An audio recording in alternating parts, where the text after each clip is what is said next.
2008 മണ്ഡല പുനർനിർണയത്തോടെയാണ് ചാലക്കുടി മണ്ഡലം രൂപീകൃതമായത്. നേരത്തെയുണ്ടായിരുന്ന മുകുന്ദപുരം മണ്ഡലത്തിൽ ഉൾപ്പെട്ട ഭൂരിഭാഗം പ്രദേശങ്ങളും ഉൾപ്പെടുത്തിയാണ് ചാലക്കുടി ലോക്സഭാ മണ്ഡലം രൂപീകരിച്ചത്. ചാലക്കുടി വന്ന ശേഷം UDFും ഇടതുമുന്നണിയും ഓരോ തവണ വിജയിച്ചു. പക്ഷേ പഴയ മുകുന്ദപുരത്തിന്റെ കൂറ് പലപ്പോഴും UDFിനോടായിരുന്നുവെന്നതാണ് ചരിത്രം. ഐക്യ കേരള പിറവിക്ക് ശേഷം നടന്ന ആദ്യ തെരഞ്ഞെടുപ്പിൽ കമ്മ്യൂണിസ്റ്റ് സ്ഥാനാർത്ഥി നാരായണൻകുട്ടി മേനോനാണ് മുകുന്ദപുരത്ത് വിജയിച്ചത്.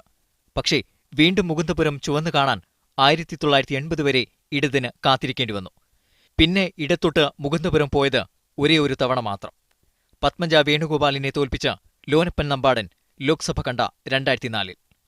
Marxist സൈദ്ധാന്തികൻ P. ഗോവിന്ദപിള്ള മുതൽ സാക്ഷാൽ EMSന്റെ മകൻ EM ശ്രീധരൻ വരെ പരാജയം രുചിക്കേണ്ടി വന്ന മണ്ഡലമാണ് CPMനെ സംബന്ധിച്ചിടത്തോളം മുകുന്ദപുരം. E. ബാലാനന്ദനും ലോനപ്പൻ നമ്പാടനും കരകയറിയതിന്റെ ക്രെഡിറ്റ് CPM തങ്ങളുടെ അക്കൗണ്ടിൽ ചേർക്കാനും ആഗ്രഹിക്കുന്നില്ല.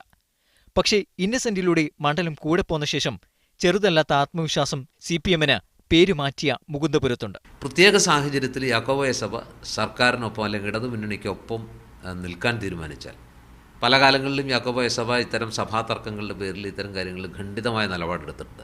തങ്ങളെ സഹായിക്കുന്നവരാരാണോ അവരെ തിരിച്ചും സഹായിക്കുക എന്നൊരു പോളിസി തന്നെ ആ സഭ പല കാലഘട്ടങ്ങളിലും സ്വീകരിച്ചിട്ടുണ്ട്. അങ്ങനെ ഒരു വളരെ കർക്കശമായൊരു നിലപാട് അല്ലെങ്കിൽ ഒരു UDF വിരുദ്ധ നിലപാട് അല്ലെങ്കിൽ ഒരു ഇടതുമുന്നണി അനുകൂല നിലപാട് സ്വീകരിച്ചാൽ ഒരുപക്ഷേ കോൺഗ്രസിൻ്റെ കണക്കുകൂട്ടലുകൾ തെറ്റിയെന്ന് വരാം. മണ്ഡലത്തിന്റെ പാരമ്പര്യത്തിലാണ് കോൺഗ്രസ് പ്രതീക്ഷ മുഴുവൻ. പനമ്പിള്ളിയും K. കരുണാകരനും ഉൾപ്പെടെയുള്ളവർ തെരഞ്ഞെടുത്ത മണ്ഡലം. ഐക്യ കേരള പിറവിക്ക് ശേഷം നടന്ന 15 തെരഞ്ഞെടുപ്പുകളിൽ 11ലും ഒപ്പം നിന്ന ചരിത്രം. കാലിടേറിയത് തൊഴുത്തിൽ കുത്ത് പരിധി വിട്ടപ്പോൾ മാത്രം.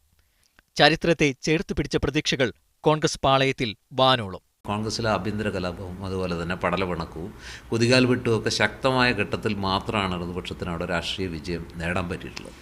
അതുകൊണ്ടാണ് ഇപ്പോഴും കോൺഗ്രസ്സുകാർ അല്ലെങ്കിൽ UDF ചാലക്കുടി മുകുന്ദപുരം ചാലക്കുടി എന്ന് പേര് മാറ്റി പുതിയ രൂപത്തിൽ അല്ലെങ്കിൽ പുതിയ അലൈൻമെൻറ്റോടുകൂടി മണ്ഡലങ്ങളിലൊക്കെ ചെറിയ ഒരു സംഘടനയൊക്കെ വന്നു മാറിയപ്പോഴും ഇപ്പോഴും കഴിഞ്ഞ തോൽവിക്ക് ശേഷവും കോൺഗ്രസും UDFും മുകുന്ദപുരത്തെ ഒരു എന്താ പറയുക സുരക്ഷിത മണ്ഡലം തന്നെയായിട്ടാണ് കണക്കാക്കുക.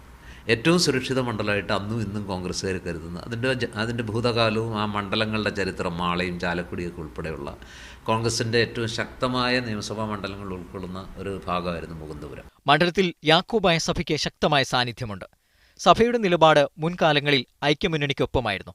സഭ നിലപാട് മാറ്റിയാൽ പുതിയ ചരിത്രത്തിന് വഴിമാറുമെന്നതാണ് ചാലക്കുടിയിലെ നിലവിലെ രാഷ്ട്രീയ കാലാവസ്ഥ. മീഡിയ 1 തൃശൂർ.